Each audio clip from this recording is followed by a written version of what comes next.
Good evening, ladies and gentlemen. It is Tuesday night, and this is another Tuesday night with Ben Stowe, but Ben and I are on location.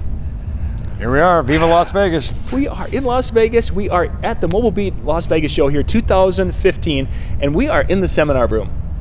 And boy, this is really cool. We've got product specialist from Electro Voice, Mike Doucot, here with us. Mike, thanks for joining us tonight. You're welcome. No, thanks for having me. This is incredible. And we aren't even done with the show, but we had to talk about this because this year's stage and audio and experience has been outstanding.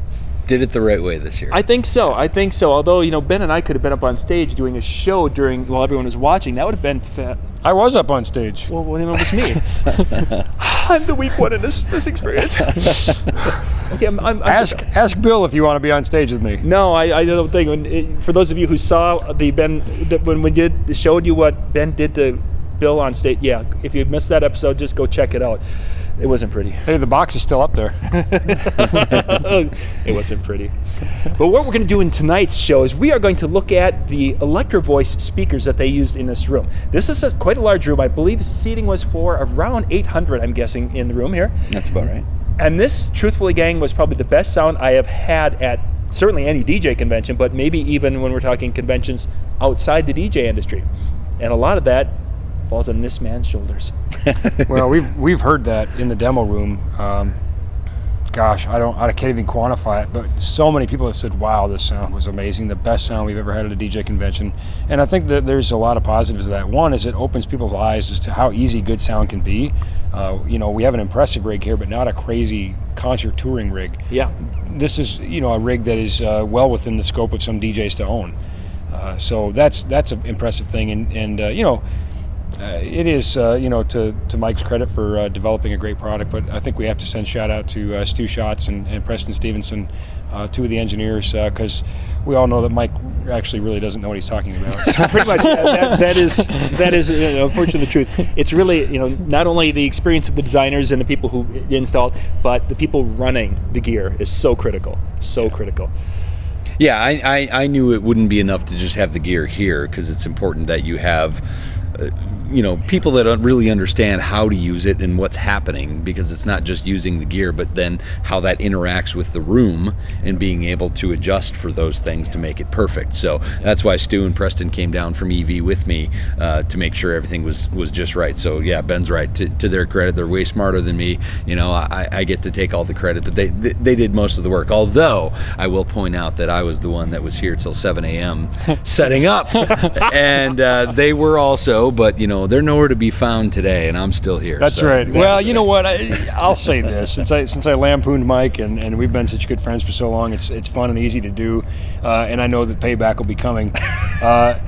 Mike does a really good job of kind of playing. I don't want to say playing dumb, but he works in marketing, and so he does give that credit. He does deflect that credit to those guys, and he's really actually quite capable and quite competent as a sound guy. I've seen him when he doesn't think I'm watching. He actually knows who he's talking about. I think he just plays dumb, so we nerds come to his rescue. Most of the time. But yeah. I think it's his way of having guys like you lift the heavy stuff. That's right. That's really what it boils down to. Yeah. Long story short, where I'm kind of going with that is what's important to me is within the industry, the mobile DJ industry specifically, there is. And there has been a great push on lighting in the last few years, and rightfully so. These guys see the value in being able to have some really good lighting and to be able to make an experience for their clients that everybody can see. Yeah. And honestly, they can actually upsell for that and make more money doing that. My flip side of that coin is, are we running before we're walking? Yeah. You can have an event.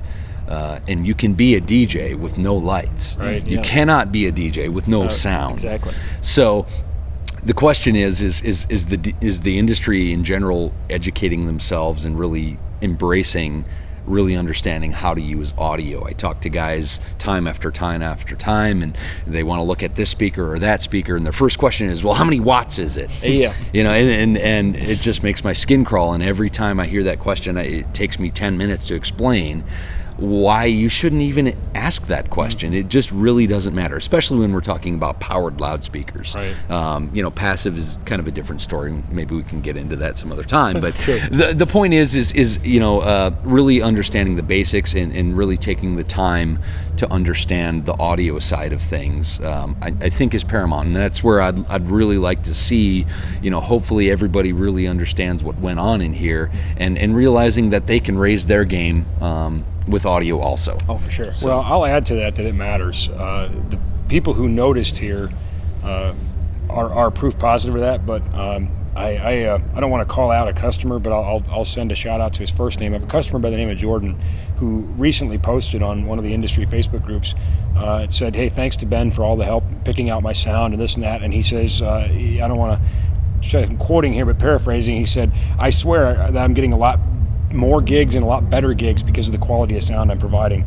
I think if we assume our clients don't know the difference, that's doing them a big disservice. You noticed, and so do they. Yeah, and the truth is sometimes you may not know you're noticing, right, but you do. You know, nobody ever complains when there's good audio. The best compliment you have is that nobody says a word. Boy, ain't that you know, truth. but you will hear it obviously when something's bad. So, you know, can you always improve upon it? Of course, and there's always more ways to do that. But the way we tied it together here and did it the right way, we spent countless hours. You know, again, Stu and Preston, you know, used you know, technology that we won't necessarily get into here. And why not? I don't. I won't advocate it for the average user. Yeah. But you know, the point is that there's ways to even model the room and predict exactly how your loudspeakers are going to behave in any given space before you're even there. Yeah, we actually touched on that a little bit in our. That's. You know, and that's key to making sure that the angles are right and you're hung at the right height, and there's so many other things that go into it besides just, you know, hey, one to the left and one to the right of the stage and I'm good to go. Good to go, yeah. You know, there's a lot more to it, and so I think if we can push towards trying to really help people understand, you know, they don't need to be afraid of it. No. You know, they just got to take time. I sat through all the sessions in here, and they're talking about how to be a master at your craft, and everybody's talking about, you know, how to you know, engage your clients and how to do this and how to do that, but I haven't heard anything about being a master of the tools that you use in order to do your job. You know, you can't be a truck driver without knowing how to drive the truck, you know. So I see a lot of that, and maybe that falls on the manufacturers to help educate, and guys like Ben, you know, is the best in the industry at donating his time and valuable resources to really help educate as best he can. Yeah. Well, did we pay him that $5 we were going to give him? It's true there. I mean, I could go on a rant here, and you know, maybe this all gets cut, but the truth is you know, it breaks my heart to sit in the demo room with Ben with all the EV stuff that he spent countless hours setting up, and everybody's in there drilling him for information, and he's, you know, not looking at his watch. You know, he'll spend countless hours, and then they walk away, and, you know, let's type online and see who's got the best price. Well, I mean, there's so much more to what he provides this industry. It's really kind of unfair to you, honestly, what happens sometimes. So I'll put that as a challenge to everybody who watches this, to just, you know, buy gear from the guys who are supporting you, and he's a prime example of that. So well said. Very well said. Oh, we've got that little kumbaya moment right now. Guys, I think they've been hearing enough about us. They want to hear about this sound system. And again, you mentioned earlier, Mike, that people, you don't hear anything unless it's bad. And I think this is truly a situation where I've heard a lot about this sound system, and it's one of the few times where it is so good that they just can't stop raving about the sound in this room. So, and it's not magic; it's just physics. It's the ETX series, which hundreds of DJs own. This is not, like I said, this is just so. I don't want to use the word average, but it is. This should be the average. You know. It's certainly not out of reach. And that's when for sure. Ben says physics, that means sometimes that he might go that direction. So sometimes I might say it's just magic.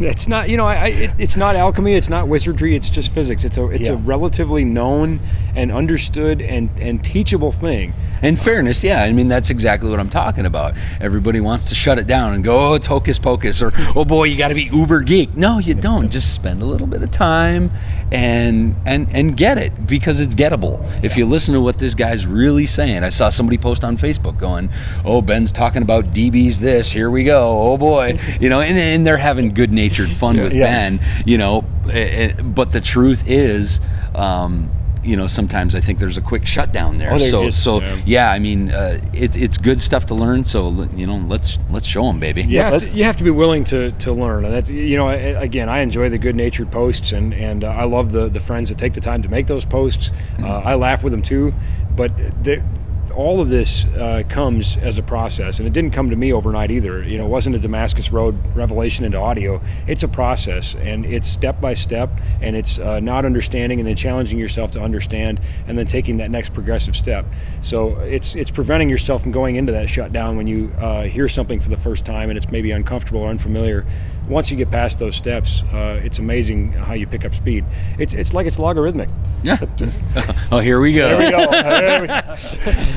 So we're going to jump right into it. We're going to go over by the stage so we can take a look at, because there's a lot of technology and a lot of stuff going on up there. So guys, let's head up there. All right.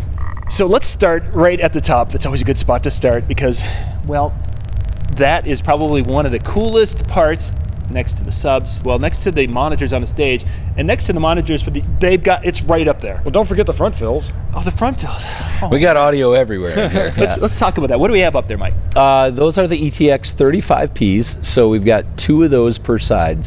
And they're splayed left and right a little bit, because what we want to ensure is that we're covering way out to the wide edges of this room. It's relatively shallow but very wide, so that's why you'll see the splay angles very far apart. We used just the array bracket that's available for the ETX stuff, so that splays them at a proper angle to make sure that the frequency pattern of the horn isn't overlapping with each other and causing any interference issues there. So it's a proper splay angle, nice and wide, making sure that we're getting coverage right to left throughout the whole room. So that's really the purpose here, is to make sure that we've got a good full range box up in the air and pulled back so that you're getting up above the crowd, and that actually gives you more even coverage throughout the room also. Now, Ben, you of course have done a lot of design and install. Mm-hmm. Now, Mike talked about it, of course, it's installed and it's up and they're flying it. Why would a person want to fly it in this type of a situation over, say, just doing pole mounts on top of the subs? Well, really, it's just like Mike said. By elevating it, we're using that angle of the horn to our advantage. We're taking advantage of the coverage pattern of that horn, and there's the physics of it is the inverse square law. And if we're coming from here, we have a distance to this point, and then we have a distance to the point in the back of the room that's substantially different. We have to somehow equate for that loss of dBs. And I'm trying not to make this geeky, but hey, that's sort of how I roll, right? By elevating it, we can now sort of like think about football. When a guy takes off down the sideline, your best approach is to take an angle on him. Well, we're taking an angle on the audience here, and in so doing, we're using the coverage pattern of the horn optimally. Yep, and of course it covered this room from side. I've walked from side to side, front to back, and we just had fabulous sound from every speaker. They sounded just wonderful. It's just physics. That's really the point of most full range boxes, and that's where I think a lot of question will come in. I don't think a lot of people are paying attention to what the horn pattern of your box is, or what type of horn it is. Is it a true constant directivity horn that provides even frequency response throughout its coverage pattern, or what its stated coverage pattern is? So that's a big part of it, making sure that the first thing you want to do is making sure that everybody has a chance to hear it. And that's really just very simple. If you play pool, you can understand this. It's very simple angles, and you can even eyeball it sometimes just to really understand it. But we put a little more math into it for here to make sure it was absolutely right. Didn't just eyeball it, but they're spot on, and the results you can hear. It definitely showed. So that was our tops. Now we've got we get into the subs, and I have to say, before we get to the subs, let me just throw this in too. It's a horse that just can't be beaten enough. They were rigged properly. They were rigged using rated hardware, using the appropriate materials, and done by qualified and competent professionals. That's, I just can't overstate it, and I'll keep on stating it. I have no problem walking underneath it. I'm okay. I have no problem I'm not sleeping worried about underneath it. I'm not worried about that one. And I wasn't even the guy that hung it, but I can look at it and say, I have no problem sleeping underneath that. And that's, now that we've said that hanging speakers is probably a good idea, you can gain things acoustically from the coverage. Remember that while a good acoustic coverage is important, nothing is more important than doing things correctly.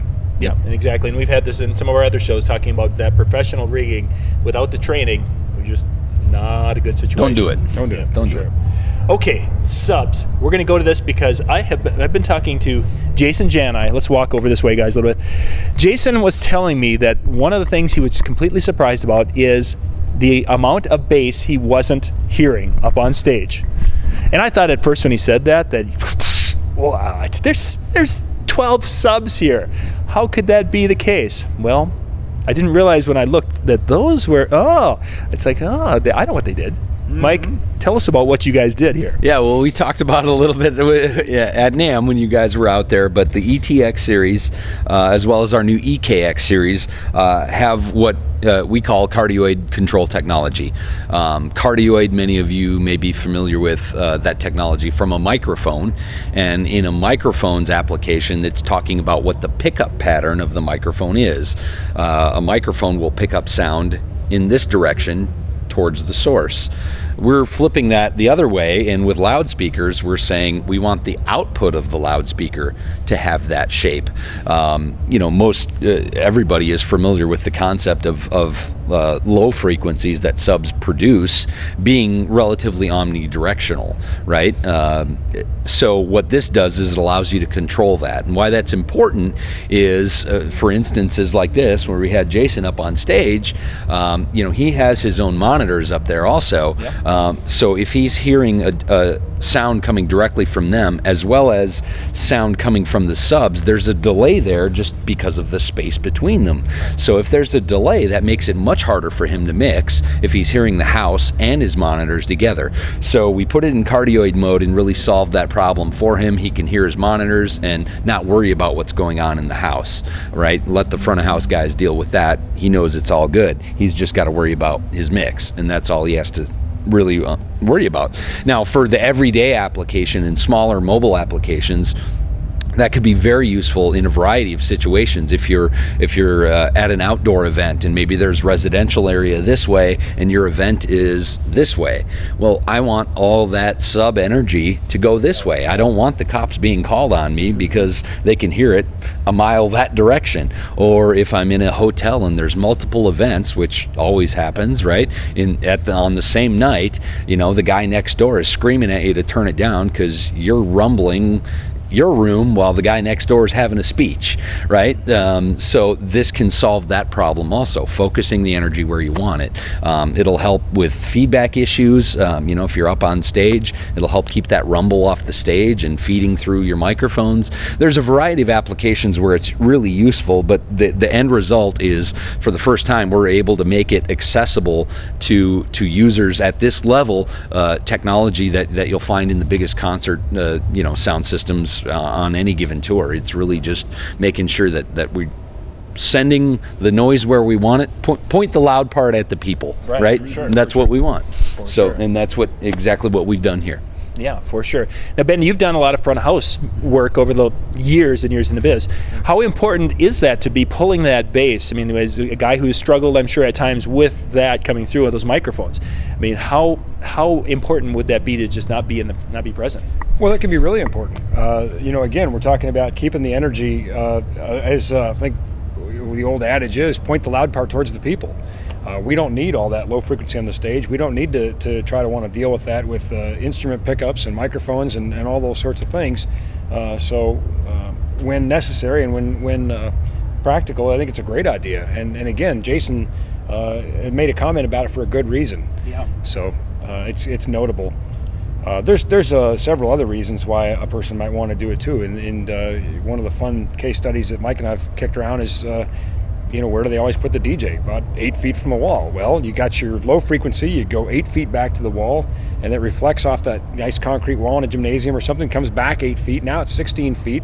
We know that wavelength is a product of frequency and time, so just kind of ballpark it for easy math. That's roughly 70 hertz right in the middle of that subwoofer's output pattern, and now we have to deal with cancellation and other waves coming into that output, and we don't want them there. I think we should draw that one up for a future episode with I mean, you're absolutely right, but I think, a visual for me even, when we talked about it, I think I had to draw it out and I went, okay, now I get it, so that's exactly right. And we forgot our color crayons.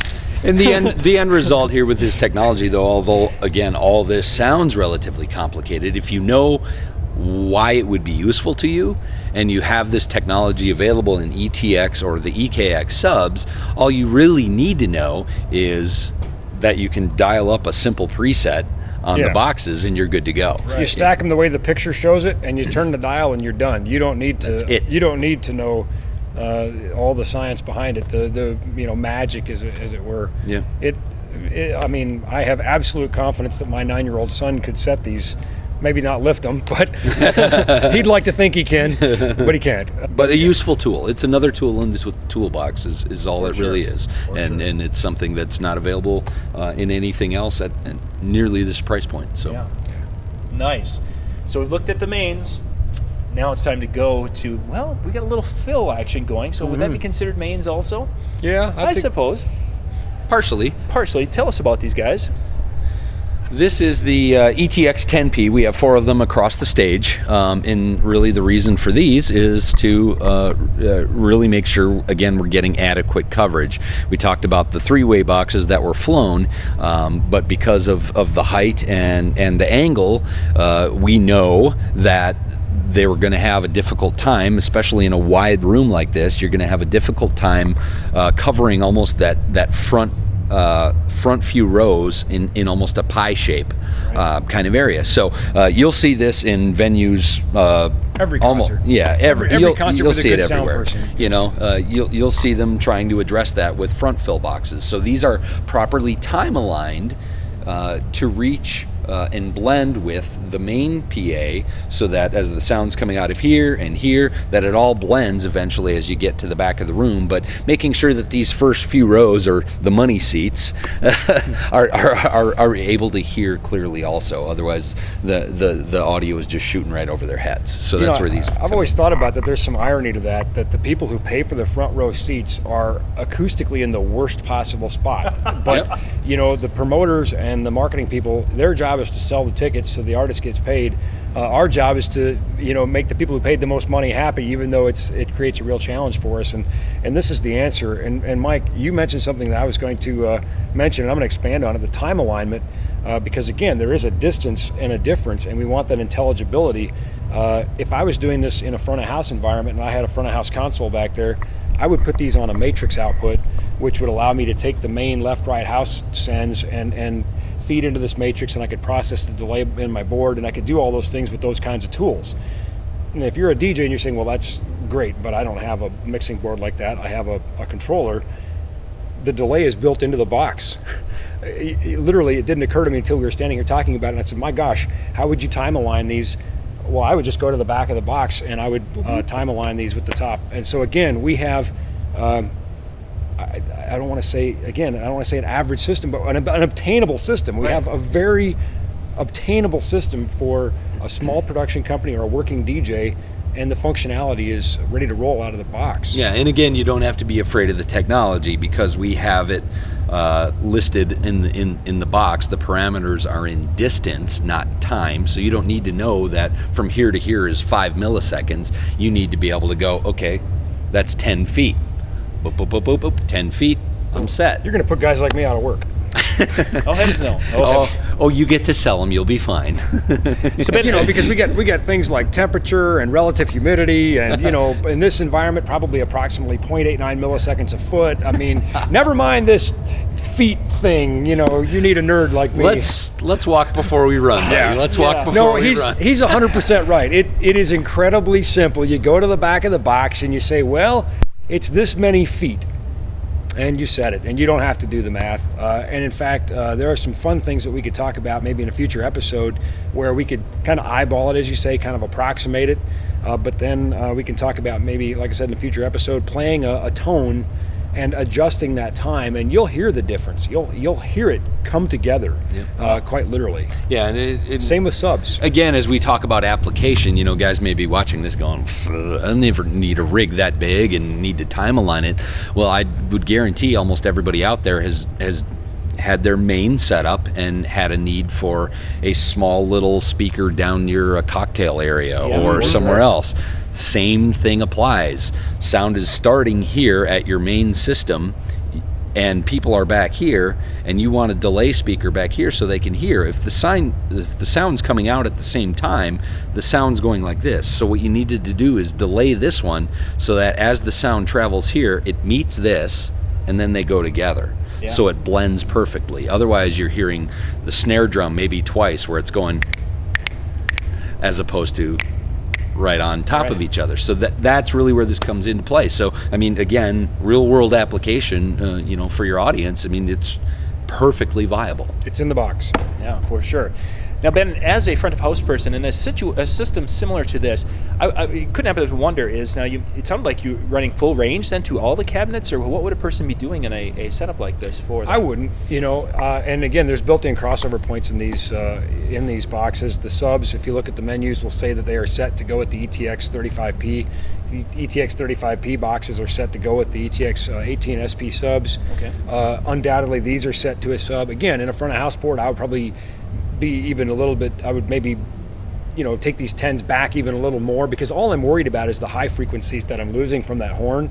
And I would look more carefully at the directionality of the box, by frequency. But here, it's quite literally set it and forget it, go with the presets. And in fairness to the people that are sitting in this room and experiencing this, I checked. I wanted to know, by the way. I was checking on you guys. Yeah. That's what they did. They used the presets. And so while you have engineers who are, quite frankly, far smarter than me and far more capable, they used their own technology to their advantage.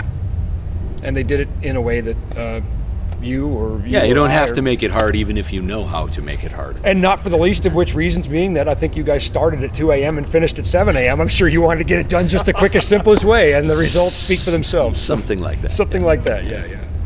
Okay, so we've talked about the sound going out. Now we need to talk about the monitors. Yeah. Because in a system like this, all that sound going that way, Jason back there, all he'd hear is a little slapback, I suppose, would be about the best. And that wouldn't work for the incredible performance. Yeah, you couldn't beat mix listening to slapback unless you have some kind of an incredible computer in your head. Yeah. Timing that, Yeah. So let's jump up there, guys, up on the stage. Sure. Let's check out those monitors. So I feel kind of like a rock star. I'm up on the stage. I mean, this is where Penn Jillette was. I thought you were going to say where I was. Oh. This is where Bill Herman was. This is where Carr Hagerman was. And You can feel the aura. yeah, you can just, it just feels incredible. And I still feel, wait a second, a little electricity in the air for when someone got zapped. Mm-hmm. Like I said, the box is still up here. Yeah, we're not going there. Yeah. But we're going to be looking at some of the monitors now, because there were monitors, a couple of different sets up here. So let's check those out. What do we have right behind you there, Ben? Well, what we've got here is, again, another ETX. Everything on the stage is ETX series. And as you can see, it has a wedge cut, so it allows you to place it like this. On the back in the DSP, it has a monitor setting. And just quickly set that. The box then compensates for the fact that it's going to be side-loaded like that. And we now have a monitor for our people on stage. Now, Mike, why did you guys go with a 12 up here on the stage, and yet you've got a 15 back by where Jason's going to be performing? Yeah, good question. Because these are running in full range mode, we wanted to, largely for the presenters, we wanted to make sure that they were hearing the vocals as best they could. There's not really any instrumentation going on. It's not a band. So really to just make sure that mid-range was really popping through and making sure they could hear themselves. They were the most important instruments on the stage. The 12s were most appropriate, as well as a lower profile than a 15, so they take up a little less space on the stage. Now for Jason, back in the DJ area there, we did a couple of 15s. So the ETX 15Ps are back there, and that's because he's obviously playing full range music back here, and he wants to feel some low end because we took it away from him with the subs, right? So we gave him 15, so it would hit a little bit harder back there. He could feel those low frequencies a little better than a 12 would provide. And really, we've got a stereo set up there for him, so he's good to go back there. Now, would he have control over the monitors, the sound, or does that go to the front of house and then come back? We gave him control over that. We're actually sending a left-right feed, so he has his music in stereo coming through the both monitors, and he has control just out of his feed from the mixer, so he can turn it up or down to his liking. And then, in addition to that, we're also sending a feed then from the main presenters from front of house back here, so that he can hear announcements and things like that, or any stage cues or things like that, so he knows when he needs to wrap up a mix or anything like that. So he knows what's going on at all times, but has control over whatever he's doing as far as the level is concerned. Nice. Now, Ben, I think this is something I'm hearing more DJs looking at, the idea of having monitors for their mixes and such. Is this a typical setup for something that you'd recommend, or how would a typical DJ monitor system look? I would say so. Sometimes you see DJs, instead of using the wedge format, they'll put them on a pole as like a side fill, and then of course you're putting it right at your head. It's a matter of preference, I think. Yeah, Jazzy Jeff, I think at the party last night was also using the ETX 15s, and he had them on tripods and pointing right at his head, and it's just a matter of preference. Yeah, that's not uncommon in a live stage format either, where you'll have wedges which will be tuned to the individual artist. We'll have our front fills for the audience and all the other things we talked about, but then we'll also have side fills, which are giving the band maybe more of a full mix, just kind of a side fill for the stage. So it's preference, what the artist wants. And right. In this case, the DJ is the artist. So yeah, for sure, and he has been just doing a fabulous job. Yes, and Jason's just knocked it out of the park. I mean, yeah. he's certainly risen to the level of A-list production, and it's exciting to have him here. Well, guys, it's been a great convention, and this has been, as they've been talking about, an incredible experience. And to be able to go and talk about the ETX, I think that I don't even know if someone could be disappointed by getting into that line, because they're just fabulous tools, as you were saying earlier. Yep. Yeah, I think there's lots of room for everybody to improve their education level, but also understand that it doesn't take much with the aid of Ben and manufacturers like EV that we put some really advanced technology in the hands of users, but it's still very simple to use. You can up your game, and that's what it's all about, improving across the board, and audio should be a big part of that. Yeah, for sure. Mm-hmm. For sure. And if, again, it's all about the tools, and you have a master who can guide you. And if he can't, well, we then go talk to Mike. Mike talks to Stu and Preston. Yeah, I'll go ask somebody who's smarter. We have a chain of command. This is what happens, guys. We're admitting things on TV that we should. Thank you guys for watching another Tuesday Night with Ben Stowe. If you've got any questions or comments, please put those down below in the comments area, or you can get a hold of Ben, or you can get a hold of Mike, whatever. These guys are there for you to help you make a good decision on whatever tools, because we talked about the ETX, but you've got more lines of speakers that really are for any level of DJ out I have there. too many. You do, but no, you can never have too many. We got something for everybody. We put do, it that way. Yeah, we've talked about those, and you guys can check. We've got a couple of shows where we've talked about those, but good stuff.